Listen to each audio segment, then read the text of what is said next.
I'm going to try and show something called a Prezi, because if I do PowerPoint slides about the budget, your eyes will roll back in your head. And so what I first want to start and talk about is last biennium. We do budgets in 2-year cycles. When the legislative session adjourned last year, our plan was to spend $33.8 billion on the current 2-year budget cycle. Now, since then, and I actually don't want to drill into this too much, but this is sort of how it gets spent. The bulk of it gets spent on K-12 education, higher ed, debt service, paying for roads and all of the bonds and stuff over time get paid for out here, new college buildings, healthcare authority, DSHS, corrections, a couple $2 billion on corrections. Since we left town, there have been some things that have come up that are going to cost us a couple $100 million. We had a bad fire season. I don't know why you guys let your forests catch on fire all the time, but about $100 million this year, which is a very, very large fire season. We had a little landslide on the west side in Oso, another $27 million. We lost some lawsuits, some federal lawsuits that are going to require us to spend more money on the mental health system. You'll see some of that at Eastern State in Spokane. There's just a number of changes, and this is mostly non-controversial. We've already paid for the forest fires. We're going to have to actually budget the money to account for it, about another $300 million. And then I start talking about the budget that we're going to write in January. And again, not super controversial here. The first thing you do when you write a budget is you say, all right, how much did I spend last year? And let's just assume that we're going to do that again.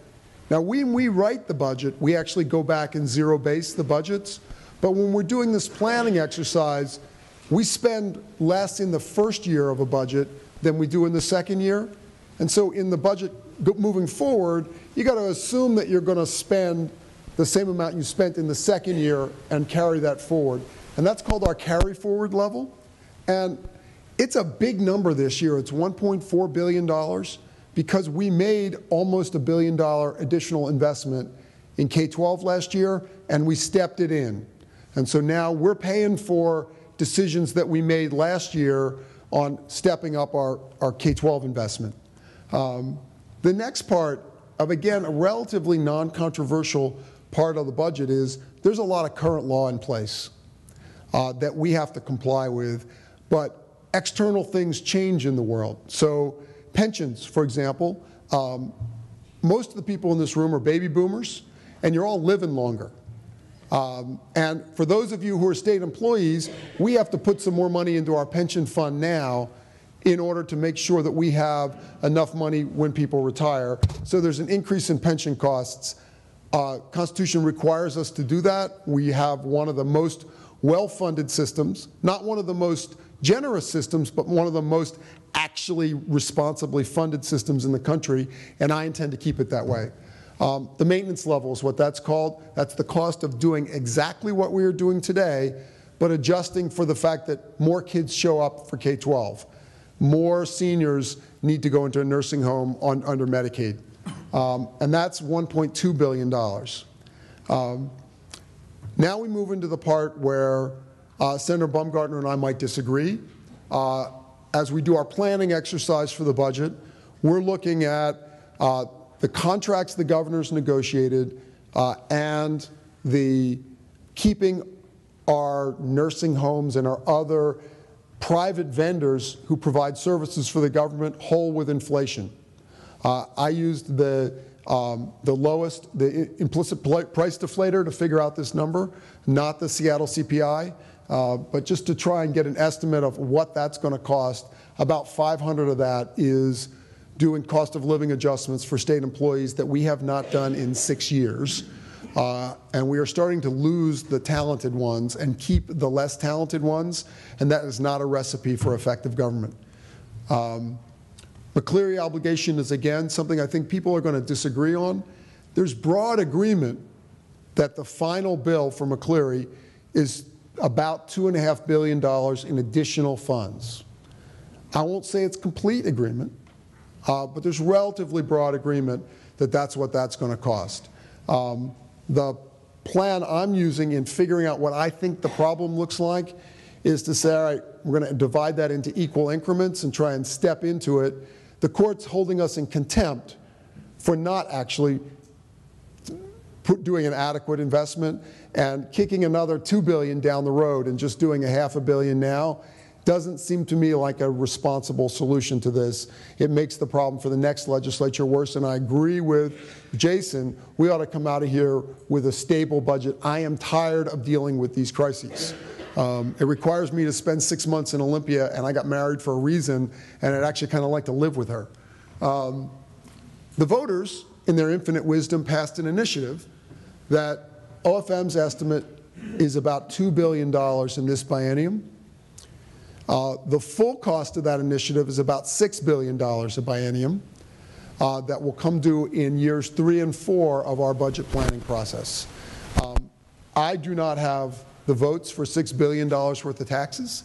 He does not have the votes for $6 billion worth of cuts to something else. So we're probably not going to do that as it stands today. But changing it requires 2/3. And 2/3, I can't get 2/3 to decide when we're going to take a lunch break. So we could be there for a while trying to work this one out. And then there's a couple of small expenditures that we look at. There's a number of expiring tax exemptions that high-tech R&D, there's a bunch of farming ones that people are interested in renewing for about 200. And then I'm a responsible guy. I'm doing a budget. If I have a bad fire season next year, I'd like to have a cushion. So about a 1% cushion would be about $400 million. This adds up to $41 billion, 41.5. It's a big number. When you look at the revenue side, same thing. We had about the same amount of revenue as we had expenditures when we left town. We used some money from some other sources to make that balance. Revenue comes from sales tax, B&O, property, and a bunch of other things. Just like the supplemental on spending, we actually found a little bit more money. The economy is doing a little bit better than our projections, about $400 million. And then we're expecting $2.9 billion of new revenue. Now, but when you zoom back out and you look at the whole presentation, this is sort of to scale,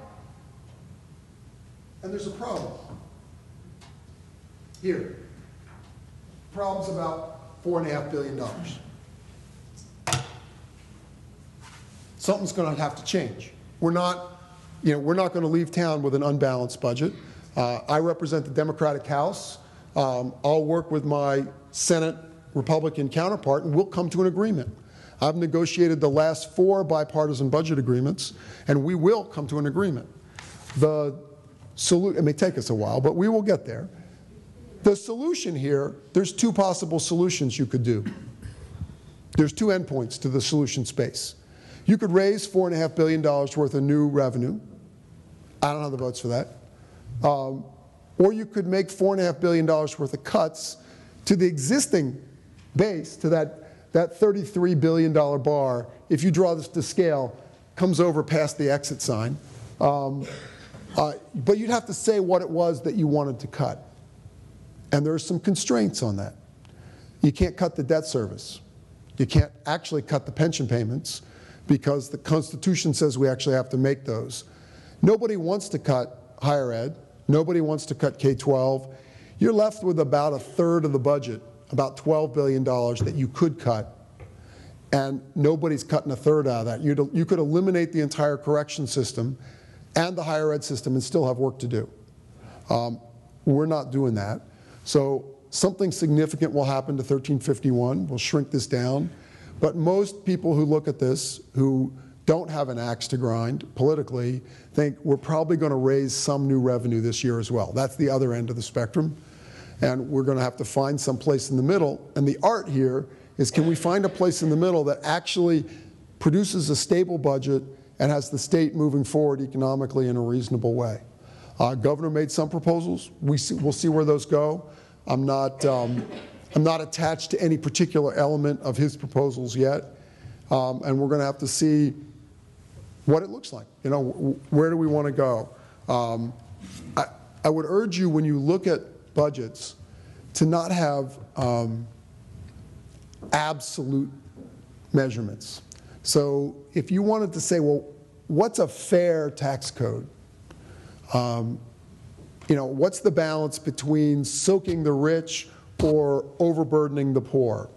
Somewhere in there, you can't say, well, 0.6.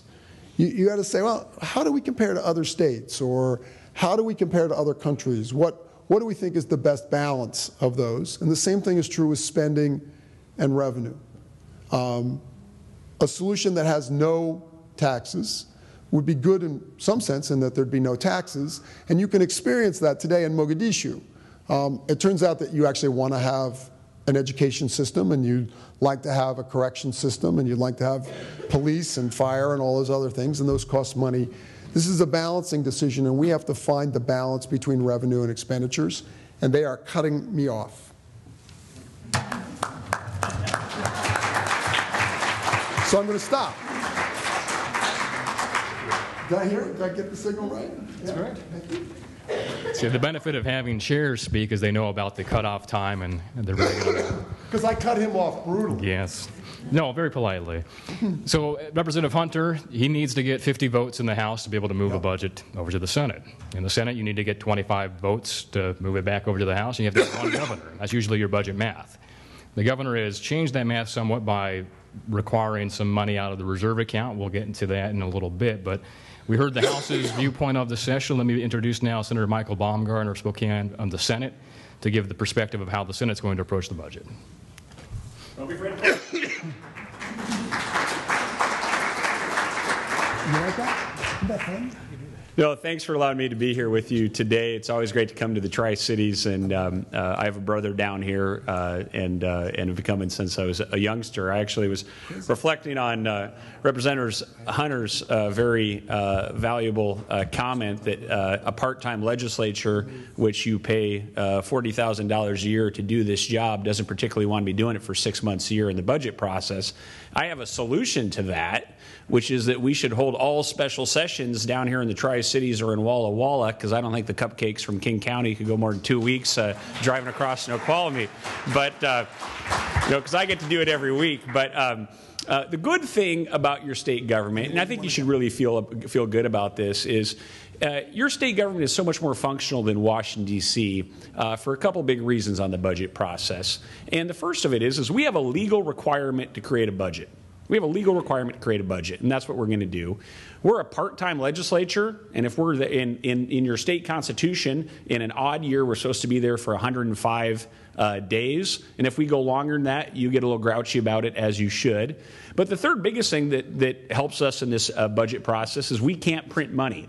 So we can't just kick the can down the road. So we have these forcing mechanisms to bring us together, and Ross and I have voted yes on the same budget 4 times in a row over the last 4 years. And so I think that's pretty remarkable that you take a freedom-loving conservative from Eastern Washington and a high-tech, bit more, I don't know if you describe yourself as a liberal, but a high-tech legislator from liberal King County, I'll say, and with some different views, and that we can come together on a budget. And I'm very sure that we'll do that this year. Actually, I kind of like that budget slide if you want to leave it up there. But let me give you, I think, a conservative's perspective on the budget and where this needs to go. We just passed the biggest budget in state history. Yep. And at the time we passed it, we did it under a legal requirement to create a budget that was balanced for 4 years. Now, we just did that. A budget that was balanced for 4 years at the time we did it. It was the biggest budget in state history. Now, even after all that spending, we have almost 10% more money to spend next year. Almost 10% more money. So we're starting from a standpoint that if you just passed a balanced budget that was a very big budget, and you have 10% more money to spend in tax revenue, if you have spending obligations in excess of that, you probably have a spending problem. That's to begin with our perspective on how the budget numbers line up. And then you would look at this issue and you would think of these issues not the maintenance level numbers that are above the revenue coming in, not as an inevitable challenge that you have to meet, but maybe a signal that the state has done some things irresponsibly. So this is the same state that says, how do we solve these issues, that a few years ago built a $300 million new building in Olympia to house IT data servers that is unfilled, that we now have to pay interest on. So this state has done a number of things that have not been wise spending decisions. So you would look at that maintenance level and say, maybe that's a signal that they're a problem. And the first thing you would do is you would try to stop the harm. You would do no harm in the budget going forward. You would say, let's be a little bit more responsible, because both Ross and I together, we have to work on a lot of spending decisions that were made pre-2007. And in some sense, we're cleaning up a lot of mess from people. Now, remember in 2006 when there was vast majorities for the Democrats in legislature after that 2006 walloping of legislature, at the top of a bubble economy in 2007, there was a gigantic budget passed, which really grew the state for some valid reasons for some folks. We have to give them credit that they have due concern of the reasons they were growing state government. But it was an irresponsible budget at the time. The bubble busts, and we've kind of been picking up the pieces, at least in the 4 years I've been there, and certainly since Ross has been working on the budget. But as we do these things, nothing is inevitable. Sometimes those people that say there's nothing to do but spend more than another $4 or $5 billion, to use Ross's example, we will not turn into Mogadishu if we only spend $38 billion next year and spend within our means. That will not happen next year. So we think we can write a budget without tax increases. But let's talk about tax increases for a second if you were to do that. And you think about Ross's number. What's the downside to tax increases? Well, as a conservative, you would say, well, generally that the first problem with tax increases, they're a limit on your freedom. But in addition to that, and what I think we have to galvanize around as budget writers, is tax increases are bad for the economy. And so the best way to grow our way out of this economy is to take that 10% in revenue that we have now and grow it into 12 or 13% by making Washington State a more competitive place to do business, particularly small business. So I very much see pro-business reform as the real solution to this budget challenge. And that's something that is very, very tough in Washington State, particularly in small business. Now, Washington State's not a bad place if you're a big business, and we should celebrate our big businesses. I mean, does everyone remember what the legislature was doing a year ago? A year ago, at the snap of fingers, your part-time legislature was called back into Olympia to pass a continuation of a lower tax rate for Boeing. And it was a smart thing to do. I voted for it, but I think it was a missed opportunity, because at that time that we were doing something for Boeing, we should also do something for the small guy in this state, because they're the ones that get the burden of the B&O tax rate. They're the ones that get the burden of the regulation on things like workers' comp when they can't self-insure. So we missed an opportunity there. But what did every legislator, almost every legislator, who was nearly unanimous, understand for that brief moment in Olympia a year ago?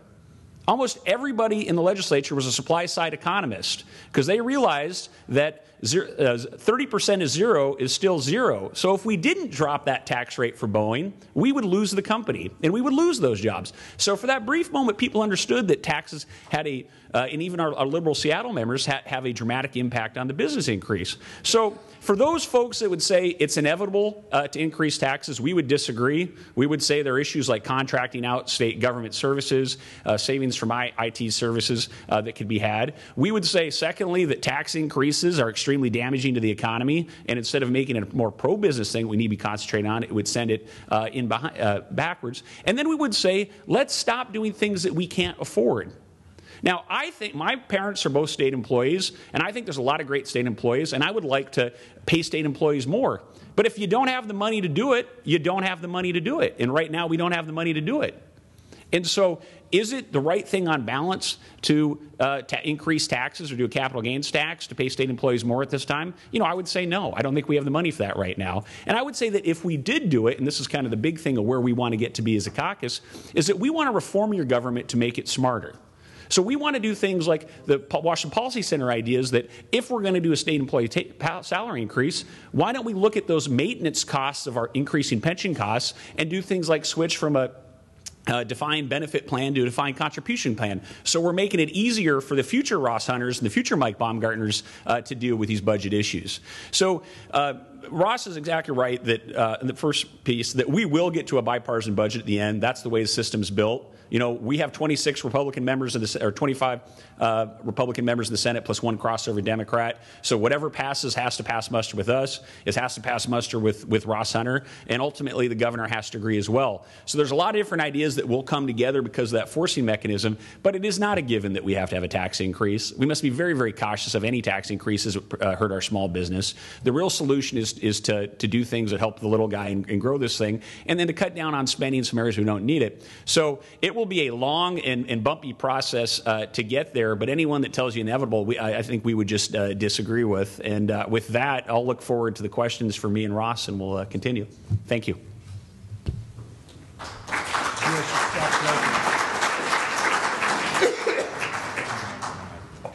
Yep. Since I get to moderate this, I'm going to ask a few questions before I turn it over to you, and we'll let both of you answer them. So we mentioned a little bit earlier that usually the budget math is 25, 50, and 1. Yep. In the governor's proposal, however, he is accessing almost $500 million of the constitutional reserve account, which would require a supermajority vote to access. I guess the first part of the question is, with sustainability in mind, should we be using that one-time money assumption for this budget? Is it pouring, as the governor said? And if yes, can you get that supermajority vote? So I think there's two possible answers to this question, or two ways to go at it. One is it appropriate to use part of the rainy day fund? We think that by the end of the biennium, we'll have about $1 billion in the rainy day fund. Constitutionally protected, needs a 60% vote, a 3/5 vote to use. And one of the things you don't see in the presentation I gave today is it focuses on the 2-year problem.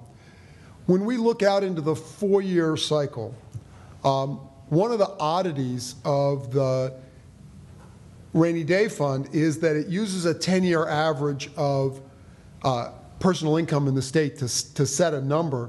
And next biennium is the first one that doesn't include all the boom years before the recession. And it's going to trigger what's an extraordinary revenue growth.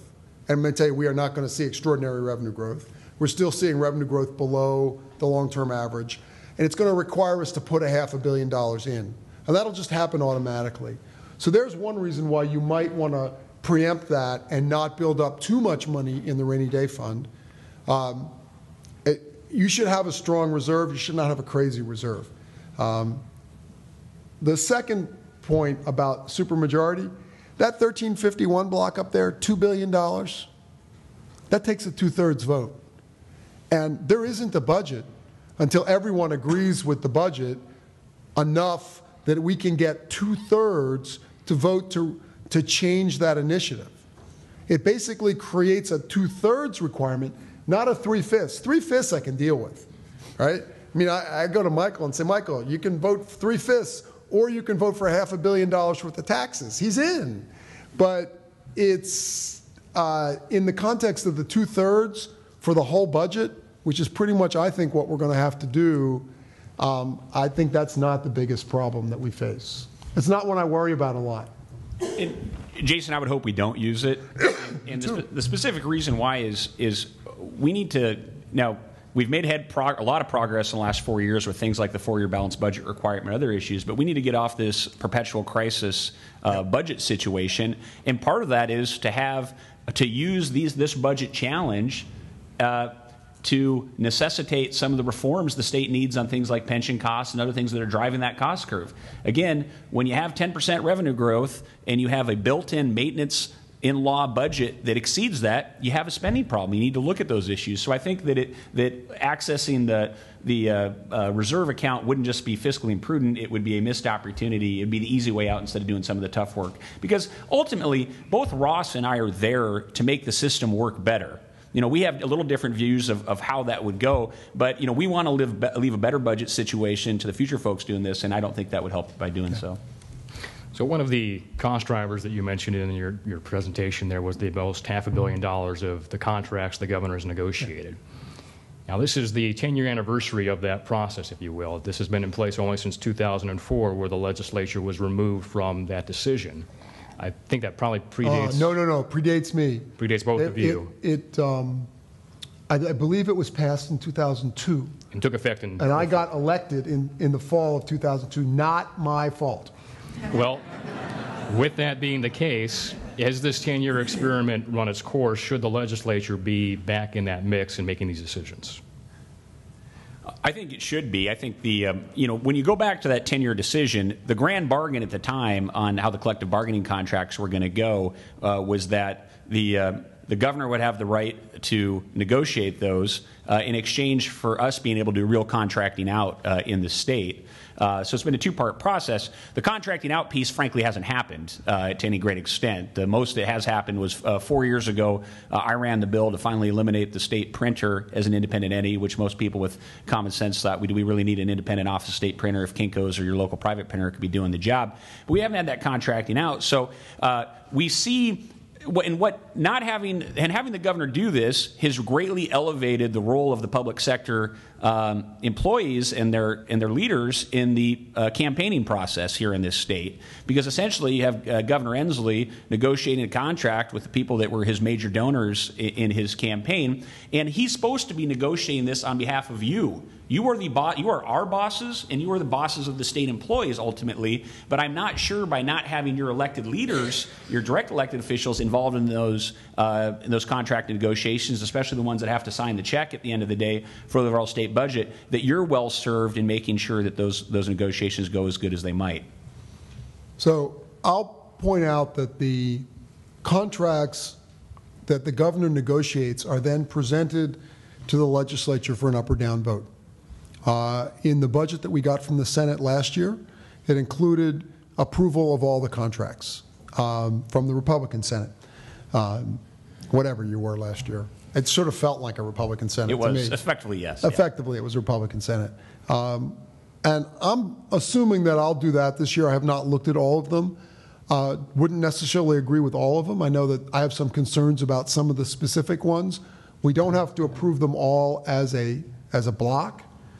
We can approve some, we can not approve others, and then we could send them back to renegotiation should the legislature choose to do that. 6 years, no cost of living increase.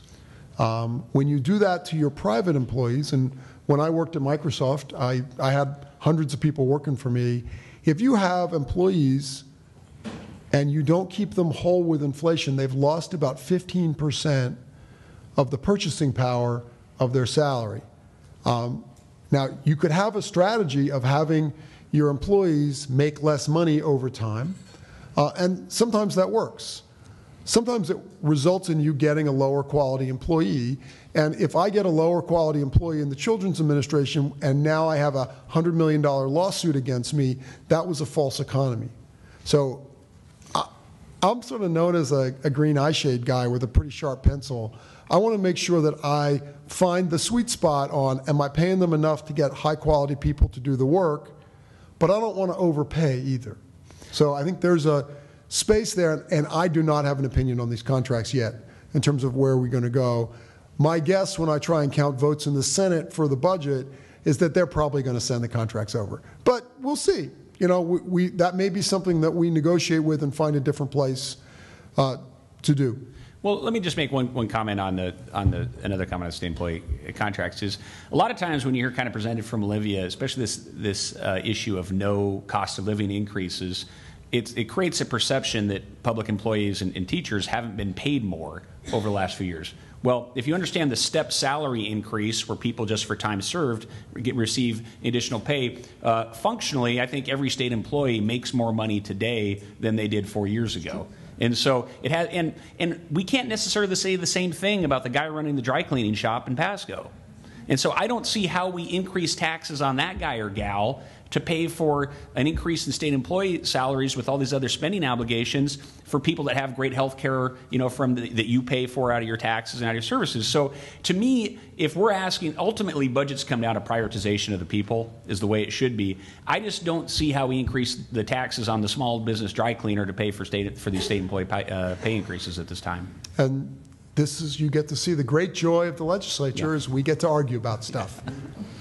Well, continuing the theme of trying to give lawmakers more control over the budget, and part of your presentation, Representative Hunter, was how much of it is off limits, whether through federal law or court rulings. The biggest, most recent court ruling, obviously, is the McCleary education one. There's been several court rulings on mental health funding.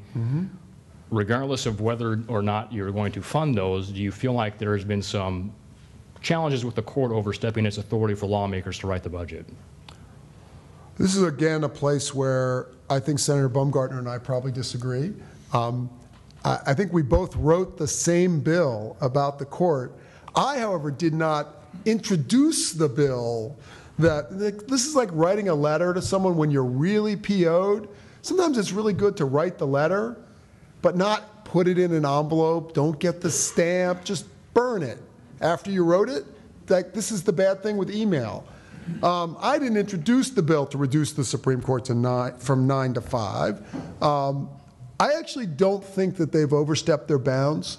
I think they're standing on the edge of the boundary and yelling at us. And I think that there's a risk that as we prolong the constitutional conflict with the court, that we create more of a playground fight than we really want to have. The court is asking us to comply with laws that we passed with bipartisan majorities in 2009 that funds the definition of basic education. And it's a definition that will get us almost to the national average in per pupil student spending. And we can have an argument about whether that's effective or not. What we're talking about here is that what is the court's job? If you go back to I think it was the early 19th century, the Marbury versus Madison decision, where the federal Supreme Court sort of took the power of arbitrating what's constitutional and what's not. This is a hard one. The Constitution says we have to amply fund public education for all students, and it says we have to do it in a fair way and general and uniform, a bunch of other things, but the ample is the thing here. If the words in the state constitution don't mean anything, if they mean something, somebody has to enforce them, and the only somebody we have is the Supreme Court. If they don't mean anything, then I'm not sure why we have it. And maybe we should just dispense with the whole thing. So I think we're on the edge of that right now. I do not want to get into a point where the Supreme Court starts making arbitrary appropriations. But I think that they are right to hold our feet to the fire and say, this language in the Constitution, here's what it means. You actually have to comply with laws that you yourself wrote. Well, so I do think the Supreme Court has overstepped their bounds, and they're on the verge of really creating a troublesome constitutional crisis here. And your federal Constitution has a series of negative rights, things that you're protected from the government, things the government can't do to you, like impede your right to free speech, your right to bear arms, those types of things. Our state Constitution has a positive right, an obligation of the state as a priority duty to fund education. Priority rights in constitutions are problematic. I used to spend some time looking at both the Iraqi and the Afghan constitutions that were set up, and they both have a lot of priority rights, and it creates a lot of challenges for governors. So it would be better if constitutions only had protections for the people, not obligations for the state, because it creates this opportunity to introduce a state. Now, with that being said, our Supreme Court are not nonpartisan officials appointed for life that you can kind of have the full faith and appreciation for kind of balanced issues.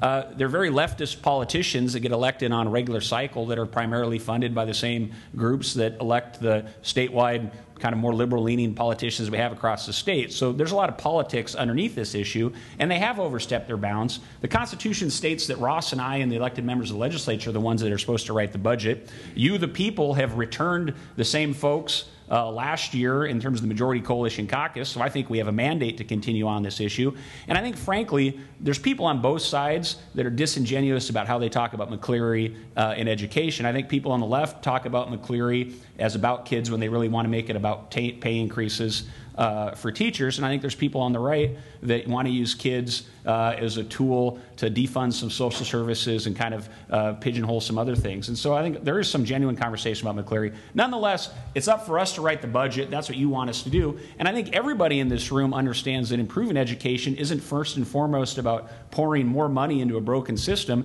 You want us to reform and fix the system and concentrate on things like better teachers and reform for more local control and those sorts of things. And so I hope that we move beyond these threats of what Supreme Court is and focus on improving the education system and just write a good budget regardless of what the court says to do. So I know you're going to love this question, Representative Hunter, and I already know the answer, but the folks in this room probably haven't had a chance to hear it. The voters over the past 20 years on 5 occasions have passed a tax policy requiring a supermajority vote in the legislature to raise taxes or voter approval. Should that be sent back to the ballot as a constitutional amendment for the voters to end this debate versus it having had the court had the last say? You're right. I'm not a big fan of it. Well, I'm happy to have you ask me the question. The answer is no. I would urge you to go back and look at the process of writing the U.S. Constitution. I read a book recently. I now have a sort of an unhealthy interest in American political history after getting elected to this job and writing the budget. A book called Plain Honest Men. And it's the story of the writing of the U.S. Constitution. And they were writing that in reaction to the failure of our previous system of government, which was created under the Articles of Confederation. And if you read the Federalist Papers, which were the marketing materials for the Constitution, they talk a lot, I think it's Madison, talks a lot about pertinacious minorities and the evils of supermajority requirements for regular activities of government, including budgeting.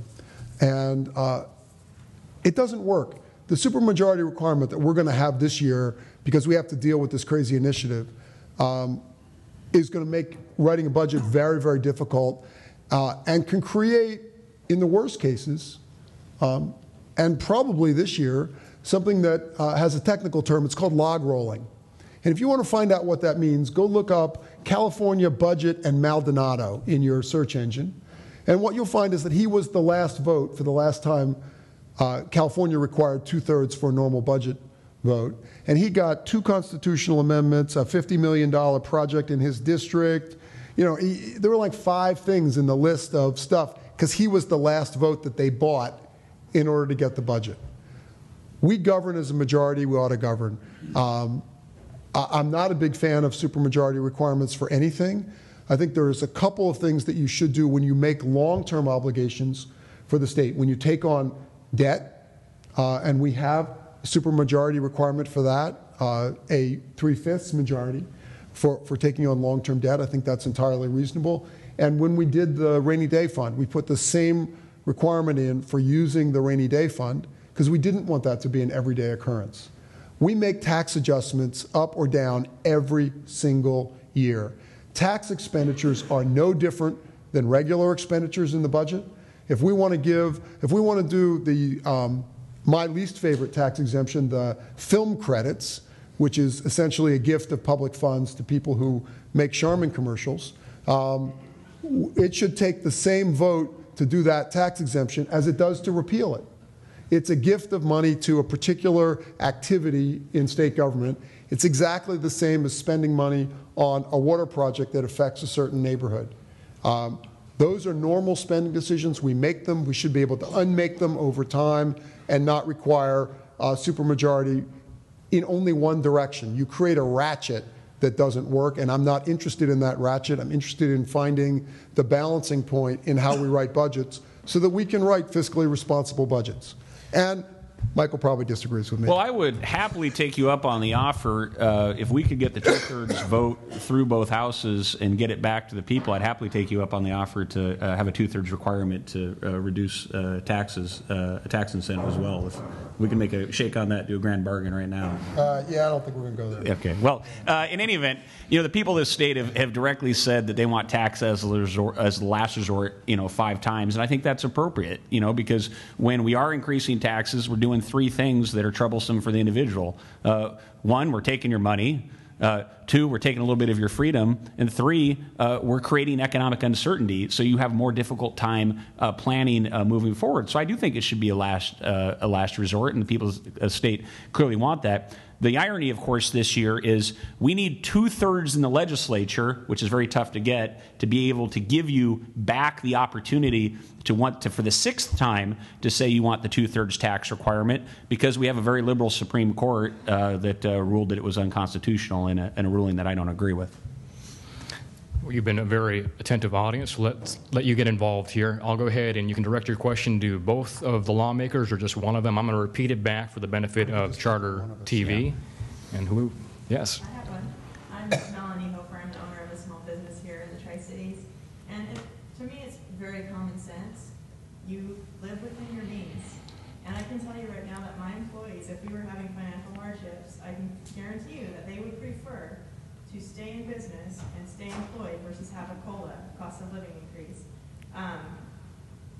If I spend out of my means, I'm taking on debt, putting my business, putting my family, putting my employees and their families, I'm putting them at risk. It's pretty simple. In a time of deficit, you don't give raises. It's just, if you can cut somewhere else to give raises, that's great. But like Senator Baumgartner said, 30% of 0 is still 0. You don't keep spending more when you don't have it. So let me take the liberty to rephrase the question. The governor's office said the contracts were financially feasible. If we have a budget shortfall requiring tax increases, is it financially feasible to give pay raises?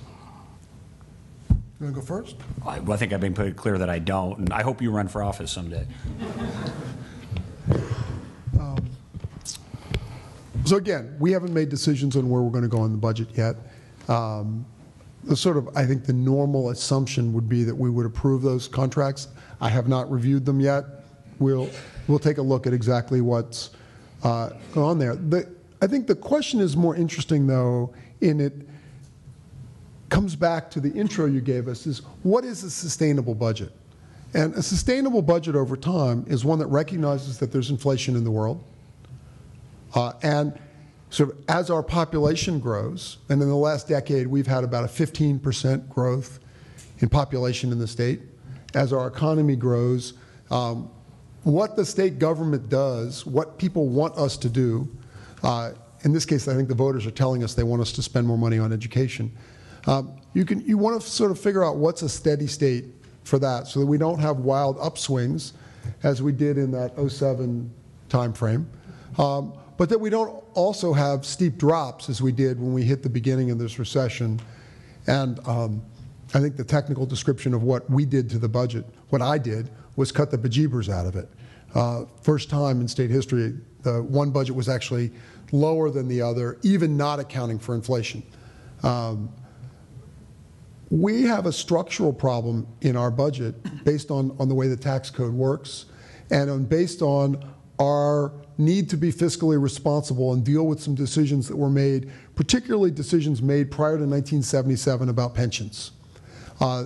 They repealed a wildly unaffordable pension plan in 1977 and paid for it on what I would call the now and later payment plan. They repealed it now in 1977 and we're going to pay for it later. Well, the later is now, and so we're adding $1 billion a year more in pension costs just to deal with employees that were hired prior to 1977, decisions made back then. So there's a bunch of costs that come into our system. What should we do with that? If we don't pay our employees, we lose them. Just like if you're going to go to your employees and say, all right, we're going to do a 15% pay cut, you might lose some of your employees. The ones you're likely to lose are the ones who can go get a job somewhere else. exactly the ones you want to keep. So I would like to come out of this with a stable budget and one that deals with both these sort of crazy long-term growth in some of the costs in the state just because we're being responsible about some of our long-term costs, deals with our tax code, which, because it's based on the sales tax, takes up a declining share of revenue over time. More and more of what you buy is not taxed. And that's particularly true of the high-income people that tend to live in places that I represent. So they're contributing less and less, and more of the working class, and honestly a lot of that is here, are paying a higher and higher percentage of the tax burden for the state, but our taxes grow more slowly than our economy does and more slowly than our population does, and that causes us to have an unsustainable budget. And this is a place where Jason and I do agree. We should figure out how to balance those things, and I'm willing to make brutal reductions on the spending side, but I want to line up the growth rates so that the stuff actually works, and keeping your employees whole with inflation is a reasonable part of that. So the one player that hasn't been mentioned so much is the governor in this debate. You've made some great comments about the budget and raising taxes. So my question, I guess, would be, Governor Inslee said he was not going to raise taxes when he was running for governor, and then now he's flipped and said he is going to raise taxes. So my question is, what kind of pressure does that put on members of both parties in the legislature if Democrats are perceived as being in favor of tax increases which are unpopular and Republicans are resisting? Does that make it harder to come to an agreement, again, because the governor has gone against what he said he would do before? Well, we're not losing a lot of sleep, at least I'll say for me personally, I'm not losing a lot of sleep over Governor Inslee's proposed tax increases because I functionally, Ross would have to find 51 votes in the House even to put those in play in the Senate. I think that would be very, very difficult to do. But again, why do we oppose taxes? Anything that hurts this state's anything that hurts small businesses' ability in this state to grow jobs, I think, is just going to be dead on arrival in the Senate because that's not the right way to balance the budget. So I'm not going to. I didn't. Let me just point out that I did not run for governor, at any time in the past. So I did not make a commitment on revenue, and in fact, in both of the last two budget cycles, I've said, we probably need some revenue to solve this budget problem. During the campaign, and I was really upset this year that my margin did not tick over past 70%. So my voters were not responsive to that. And Senator Baumgartner and I both voted for additional revenue last year. We voted for a charge on hospital beds that generated hundreds of millions of dollars. We voted for a change in estate taxes to deal with some crazy loophole that the court created where single people would have paid the estate tax but married people would not have. And we made a rational adjustment to the estate tax to fix that. There was $100 million or so of rebates that we would have had to pay to dead people. And we made a change in taxation of cell phones so that we would avoid having to give $1 billion worth of refunds to Sprint that generated about $130 million. So we generated hundreds of millions of dollars in revenue in the last budget cycle with a bipartisan vote from the Republican Senate. I don't remember whether you voted for budget or not, but or voted for all the bills. But we had a lot of votes in the Republican Senate. It was the deal that we made in order to balance the budget. And I would expect that we will come to some reasonable deal this year. But governor's he has one vote, and his matters. And if we come to an agreement that he doesn't like, he could send us back to work. So you have this rule of 76. You got to get the House to agree, which is controlled by Democrats. You got to get the governor's office to agree, which is they have a supermajority in the governor's office for Democrats, as you can see from his budget. He didn't. We all know. Yeah, you know that he didn't have any trouble getting a supermajority for all of the votes that he had to take with himself to do the budget.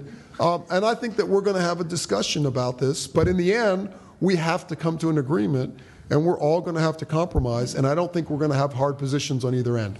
So I mean, you make a great point about being upfront with the voters Yeah. who ran, which, I'm not commenting on his election, okay. so you can stop with the question. What is the fallout from that in affecting his credibility? Does it make it harder for him to work with? Because when he makes promises that he's not going to raise taxes, then he does the opposite. So what happens next when he makes the next commitment or comment about what he's going to do with the budget? How do you know that he won't change his position again? This is your question, Michael. I'm not going to answer this. This is ridiculous. You know, this is the when did you stop beating your wife question. Yeah. What do you want? Well, my perception would be that the governor's tax proposal makes it tougher for the House Democrats because it puts them in a little bit of, it raises expectations among the liberal base that there can be these giant tax increases, which I think will be very challenging to do. You know, everyone is responsible to their own voters and their own, you know, the way you know, things look to them. I don't feel a lot of pressure from Governor Inslee personally to enact a cap and trade scheme that would cripple our state's economy, or a capital gains tax that would drive businesses out of the state and hurt individuals. So, but functionally, what will happen? Any taxes that Ross wants to pass off of his floor, we'll take a look at. Sir. Okay, we have a budget in 13 to 15. We call it about $33 billion. Yep. And you're proposing 40 billion. I'm not proposing that as a budget. I'm saying that if you add up the legally required spending, that's what it comes to. We will make changes to that set of requirements because we're not going to do a $40 billion budget. Okay, so what are we going to do? I have some ideas on what we're going to do, but I'm not announcing a budget before the session starts. So it will be somewhere north of what the current inflation rate is. Yes. Okay, so current inflation might be, what, 2%? And a good business, if they can have a growth of 10 to 15% in the next biennium, they'd be thrilled. You're proposing a budget of our government, of the state, to exceed that. Surely, we can look at the revenue growth of 10 to 15% that we're showing is going to be coming in addition to what was a fixed budget in the first biennium. And we can find where that revenue is coming from and see if we can enhance that, where the revenue would grow, continue to grow in the future. So have you looked at those instead of looked at tax increases? So I'll say it is very possible to write a budget that only increases with inflation plus population growth. And in fact, there was you, the voters, had passed a law, a spending law that said essentially we should cap state spending plus population at the rate of population plus inflation growth. You know, and that's very possible to do. Ultimately, there's politically what is. Even though we end up with, by force of the situation, fairly moderate solutions, frankly, I would like this stuff to be a lot more conservative, you know, if I was doing it, and I'm sure Ross would do it differently, but neither of us are the dictator doing this. It's too bad. Functionally, I think what's happened in this state is you've seen I think there's much higher expectations for very liberal policies to come out of the legislature as a result of the very leftward swing in what's happened in Seattle. You know, they looked at the election of the socialist council member there and some of this very progressive liberal legislation. So I think functionally the expectations are much more difficult for those elected officials from liberal King County and what they want to take home to their voters. So it's very possible to do. It should be done, but I think ultimately what comes out of the legislature will be unfortunately above inflation plus population growth. So the budget we did last cycle, Andy Hill and I agreed on a budget that baked in that those two big blocks I put up there, the maintenance level and the carry forward, $2.6 billion worth of growth was baked in by the decisions we made last fall. And Senator Hill has voted for the budget outlook 3 or 4 times since then. Our forecast council meets quarterly that shows those expectations of growth based on that budget. He proposed a phased-in implementation of K-12 investments that was heavily backloaded, that causes us to spend more in this biennium as a result of those decisions. Now, we could choose to say we're going to limit the growth of state government to inflation plus population growth. I'll point out that every time someone's done that kind of deal, the legislature's found a way to work around it. My favorite was Tom Huff's mechanism, a Republican, I can't remember whether he's a rep or a senator from over here somewhere, who created a mechanism called the two-way street, which was this very complicated shuffling of funds between funds. I'd rather be straightforward and say, what is it that you want to buy? And the voters are telling us, with the 1351 vote, that they'd like us to spend more money on education. The Supreme Court is telling us that we have to spend more money on education. Totally different sets of decisions. They don't overlap very much. And our decisions on budgets are not based on some arbitrary growth percentage, some arbitrary measurement. It's what is the consensus of the state about what's the appropriate spending level, and what is a fair and balanced and sort of easy to figure out transparent tax mechanism that pays for that. And I'm hearing from the voters, and I'm certainly hearing from my voters, that they'd like us to spend more money on education. They'd like us to be at the national average for per pupil funding. They'd like us to have a higher education system that doesn't put our young people in debt for a decade. I'm blessed. I spent a long time at what started out as a small business and wound up kind of big when I worked at Microsoft. And my kids are not going to come out of college with a lot of debt, but that is not the experience of the real world. And figuring out what is it that we want to do together and how do we pay for that, I think is a balancing decision and not one that's well suited by arbitrary percentage growth numbers. That would be my point. If Senator Baumgartner wants to do a budget that fits within those bounds, he's welcome to propose one, but in doing so, he has to step back from what he's been doing here today and what he did at the last time we spoke together, and what he'll likely do in the future, which is to say, wow, we should meet these arbitrary rules about spending, and not say what he actually doesn't want to do. Does he want to cut mental health spending? You could save money there. Does he want to close a prison? You could save money there. Close Airway Heights, let 2,200 felons, medium security felons out. Okay, I mean, that doesn't seem like a good outcome to me. Do you want to cut higher ed? That's very open in the budget to being reduced. Do you want to cut human services? Okay, say which one. Governor cut some money out of the developmentally disabled, which I think is likely to be unpopular in the legislature. Cut a couple $100 million out there.